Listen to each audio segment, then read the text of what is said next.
Good afternoon. I'm Jennifer Schenker, editor-in-chief of the Innovator, a magazine about digital transformation and innovation published by Groupe Les Echos. You can get a copy out in the halls of today's issue. It is my great pleasure to invite to the stage the CEO and chairman of Valeo, Jacques Aschenbroich.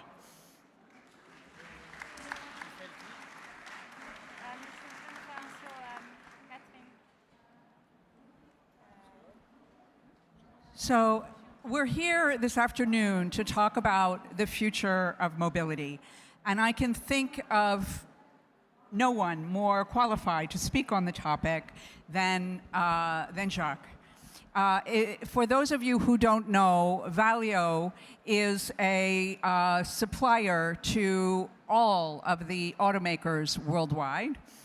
It is the largest producer of electric motors, and it, among other things, is the eyes and ears of autonomous cars.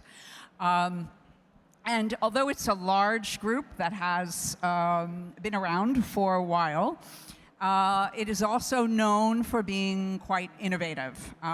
Something like 50% of the products that it sold last year did not exist 3 years ago. So it's a company that's constantly inventing himself. And I would like to also mention that Jacques was named the #4 performing CEO worldwide in 2017 by the Harvard Business Review, the first French executive to ever have this honor. So with that, let's get into the core of the discussion on where mobility is going.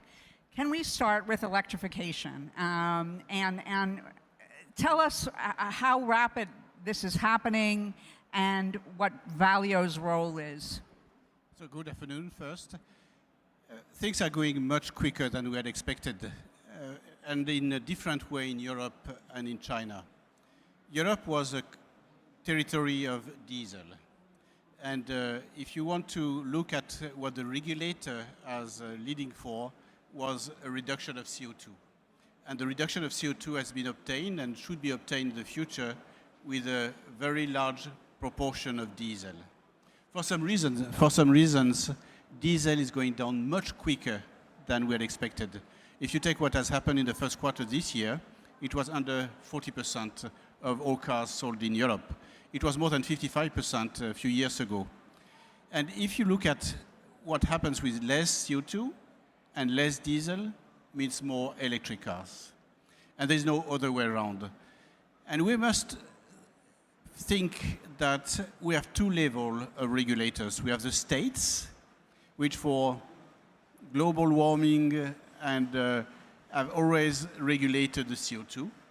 And you have the cities that are becoming new regulators, and they take care about the air quality of the cities, and they really want to regulate the traffic and give a solution which is more electric cars and less diesel. And you have some cities, Paris is one of those cities, giving a kind of a time frame where diesel shouldn't be sold anymore.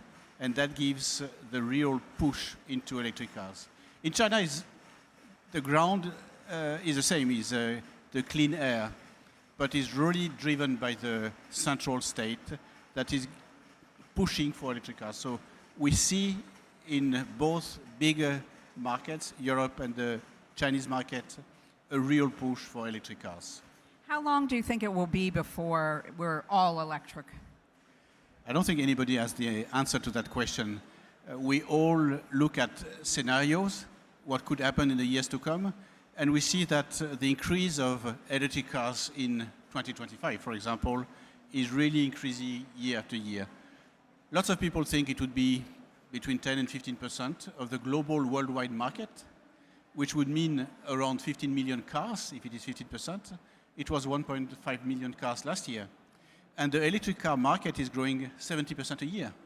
So it's a still very small market, but one of the fastest growing market in the automotive world. So things are extremely serious. And we see that all our customers are really developing their range of electric cars that will come into the market in the next few years, 2019, 2020, 2021. We'll see a lot of new cars coming into the market. So cars, in addition to going electric, they're becoming more connected. And let's talk a little bit about this transition period between today's cars and autonomous cars. Valeo, early in May, announced a new partnership with Docomo in Japan on connectivity. You've made some other important partnerships. Tell us, how you see the connectivity of cars evolving. I'm hearing your question is, when does the autonomous car come? And when can we, you and me, buy an autonomous car? The first question is, when does it come? It comes very soon. Probably Waymo, Google will have some autonomous car sold as a service very soon. Is a few months. Few months can be 3 months, can be 12 months, but we really count in number of months when we'll have really a service of autonomous car. Like a kind of autonomous taxis. Autonomous taxis, robot taxi, absolutely. And that comes relatively quickly now. The technology is moving extremely fast. We'll have some accidents, and unfortunately we'll have some fatalities in the recent months.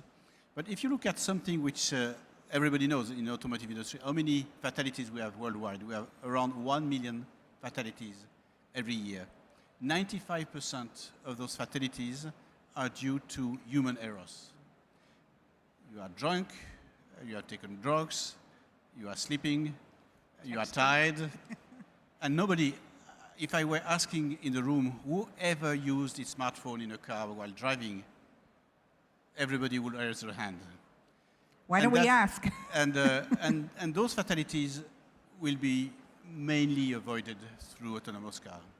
Unfortunately, while the technology is improving, we'll have some fatalities, we'll have some accidents, and obviously the whole industry has to make sure that the safety will never be forgotten. But they come. They come very quickly, like I said, for robotaxi. It will take more time for you or me to take an autonomous car, maybe 5 to 10 years. But in between, your car will be more and more assisted. And we see that with all the devices. You said that we are selling not only the eyes and the ears of the car, which makes it possible to look at what is happening around it, but we are also developing and selling the brain, because all those sensors have to be fusioned in order that the car understands what happens around it. So that market is developing extremely fast. For us, it's growing 20-25% a year because the car becomes more and more assisted. So we'll see robotaxi very soon in the market. Your car will be more and more assisted, and within 5 to 10 years, we'll be able to buy a car which will be autonomous. But then you have the last question, which is the digital mobility. Yes. So once we move into that kind of world, there will be less people who own cars. We don't know how many will want to own, but shared mobility will become more and more important. So what's Valeo's role there? First is what will be the weight of the shared mobility? It's a very, very tiny proportion of all the miles driven worldwide. Probably 0.0 few percent. Very, very little market. And when you look at a region at the Silicon Valley, what Uber says is that the turnover of the taxi was 150 million before they came, and that today their own, or the turnover generated by their own drivers is multi-hundred millions dollars, and the taxi still survived. So that means that when you are sharing the mobility, and Uber is a way to share mobility, just like the taxi are, when you are sharing mobility and when the cost of the mobility is going down, you have new services, new demand which is appearing. And the sold of all that in the Silicon Valley is extremely positive.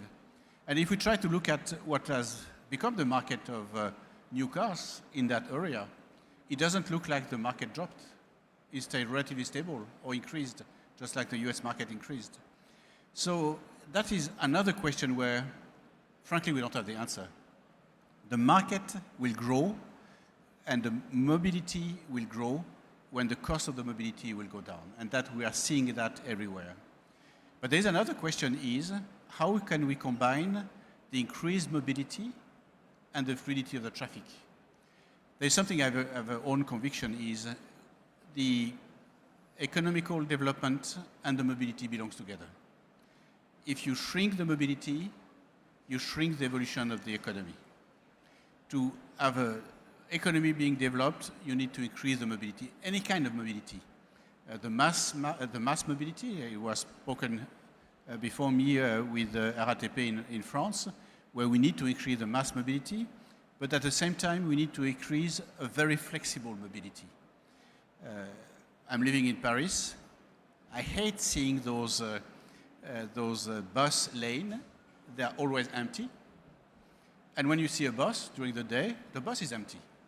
So it's not the best use of the surface. You have much better use of the surface than having empty lanes and having empty buses on the lane. And one of the answer will be a much more flexible mobility inside the city and in the suburbs. If you want to go from outside Paris from one point to another point, it's extremely difficult to use some public transportation because the lines has been done to cross Paris, but not been done to go around Paris. And that is true in lots of cities around the world. So there'll be a combination of mass transportation, of flexible transportation, the car, the bicycle, the motorbike, everything. But the best city in the world, and that will be a competitive advantage for some cities, just like we have competitive advantage in some countries. One of the competitive advantages of the city will be the way they organize the mobility. So what will Valeo's role be in shared mobility? Some of your customers, the car makers, are getting into shared mobility services. Is this something that you would envision doing? No. No, because I hate being the competitor of my customers. We want to enable the digital mobility. We have some devices. For example, we are one of the very few companies in the world that can share keys, virtual keys from one smartphone. I can send you the key of my car from my smartphone to your smartphone. I can geolocalize my car so you know where my car is. You can use my car. I don't know you very much, so I'm going to let you my car for a few minutes, maybe a few hours. But then I can geolocalize the car where you let the car. So we see with those kind of devices, we can enable digital mobility.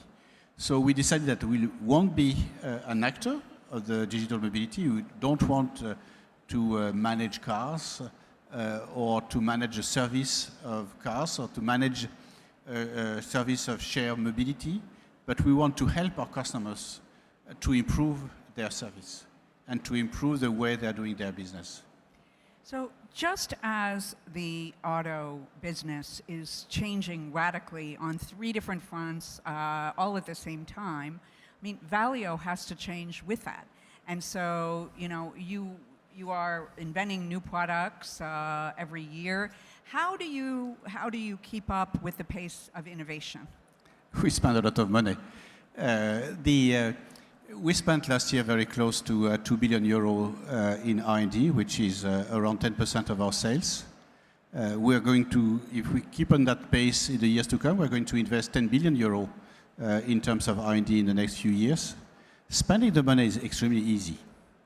Making the right choices where we spend the money and the technological choice we are doing in each one of the business we want to be in is much more difficult. Until now, we have had luck or talent, maybe both, that we have been taking the right choices. And we are probably in the space of the sensors, what you call the ears and the eyes of the car. We are from far number 1 worldwide, and what we see from our competitors, we are growing faster than they do. For the electric cars, both the mild hybrid and the pure electric cars, in the mild hybrid we are far number 1 worldwide. I remember that in 2010 when we showed in the Paris Motor Show what we call at that time the hybrid for all, was the first real hybrid with 48 volts. everybody was laughing, saying, yeah, but it's not better than diesel. Today, diesel is forbidden or is decreasing. So our customers had no other choice than going to our technology, and we have probably still at that time something like 50-60% of the market. And for the real electric cars, the high power electric cars, we created last year a joint venture with Siemens, and we have taken in the first year of existence of that joint venture more than 10 billion euro order intake, which will make us the leader in the market, or one of the leaders in the market, probably the leader in the market. So we have taken some right choices. We are really dedicating and focusing our R&D expenses on the right topics. And the difficulty is what you said is we're number one and number one worldwide in all our businesses. That's what we have achieved in the last few years. We need, and that's our target, to really be the number one in each one of the business we want to be in the future.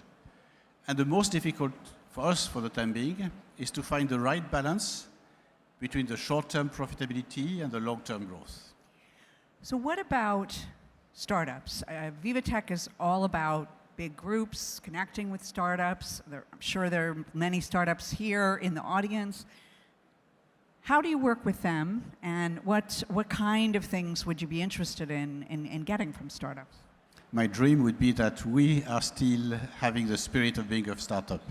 But with 20 billion sales, it's more difficult than when you are just starting few tens of people in a garage, if we take the image of what is happening in the Silicon Valley. We are here, and it's the third year we are coming here in VivaTech. And we only want to support startups. We are probably in our booth 40 startups presenting their products, having the ability to pitch for partners with us, but with others, to pitch for funding. And we are very, very proud to help them. It doesn't mean that we're interested in all of them, but I think it's part of one of our duty. What we want to do is to give a chance to startup to really become what we became. We started in 1923 using the patent of an English company and started like that. And we were a startup in 1923, and now we're 20 billion sales and we're 116,000 people. So if we could help some startups to really take their chance and move forwards, we'd be extremely happy. But we have to work with some of them. Probably in the world of the automotive industry, there are 30,000 startups. We need to understand what they're doing, in what field they're investing. I think it's a chance. It's a danger, but it's a chance to be in a business where so much intelligence is investing in, so much money is investing in. Of course, if we don't move, if we are not able to be agile, to understand what is happening, we might be hurt very much. So we need to understand what is happening. We need to work with some of the startups in any ways, by cooperating, by helping them, by taking shares, by having them as suppliers, having them as customers. Sometimes we are working with some of them and are taken away by some of our competitors because we have not been fast enough or because we didn't. How many startups do you look at per year? We probably, in the pipeline today, have 1,600 startups that we are following up. How many? 1,600, or 1,600 if you prefer. But we have put some money, some funds in the US, in Europe, France and Germany, in China, in Israel. We have a team that is has the responsibility of looking at what is happening. We are never belonging to the investment committee of those funds, but we have technical support when they ask for it. We give our opinion of what is happening. They take their decisions. And I like to say that through the funds we have put money in, we are making a lot of money by learning, or we are learning by making a lot of money. So it's a way for us to understand all the ecosystem of the startups. We have made our own investment, but there's a big difference when you work with a startup between the profitability and the valuation. When we take over a startup, or when we take a big share in the startup, we have the pain of the losses because all those startups are making losses at the beginning and they need and they require funding. The investment funds, they profit from the valuation. So you can lose money, but have a valuation that is increasing year after year. So you have to make the choice between taking the responsibility of a startup and having the pain of the losses, but that is what we need to do when it's a strategic technology that we absolutely think we need to have in the future. Or we can profit from the increased valuation, even if the startup is losing money, because then through the funds, we have a share in that startup. So that's exactly what I said at the beginning. Finding the right balance between profit, short-term profit, and long-term growth is what is the most difficult for the management of Valeo today. How difficult is it to work with startups? Because the cultures are different, the perspectives are different. It's something that every big group is grappling with. I don't think there is a patented solution. You should ask the startups how difficult it is to work with a big corporation. The speed is not the same. The decision-making process is not the same. The internal processes are not the same. We are a listed company, so we have some rules. We have some audit with auditors. We need to publish our figures every 6 months. We have to publish our turnover every 3 months. So we have some rules because we are using the money of investors. So it's not our own money, it's our investors' money, our shareholders' money. So we have some rules, we have some processes which are quite disturbing for the startup, which are able to really move around and change business model extremely fast. So it's a shock of culture. It's obviously a shock of culture. We absolutely need to learn from the startup. Like what I've seen here in VivaTech, what I saw in the previous years, is incredible in terms of energy, in terms of intelligence, in terms of money also, which is invested in those startups. We have to find a way to leave them freedom, which is in contradiction with our processes, and at the same time to be able to really invest in those startups that are key for us in terms of technology or in terms of business model in the years to come. So it's a confrontation of two very, very different business models, very different culture. If we want to have a success in working with those startups, we need to give them enough freedom, but at the same time, we cannot give too much freedom and fund the losses alone if we are not able to really try to control. So it's not easy. But if you are asking the startup working with Valeo, they'll probably make the criticism of we are too heavy, we are too slow, we are too process-oriented. So it's a confrontation of two worlds, but those two worlds need to work together.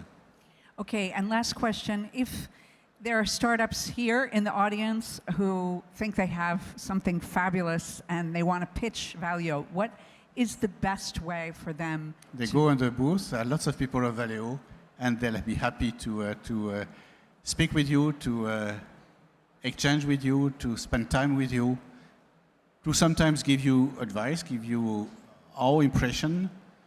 Once again, our pride would be that some of the startups here become the Valeo of the 21st century. Wonderful. With that, I ask the audience to please give a nice round of applause to Jacques.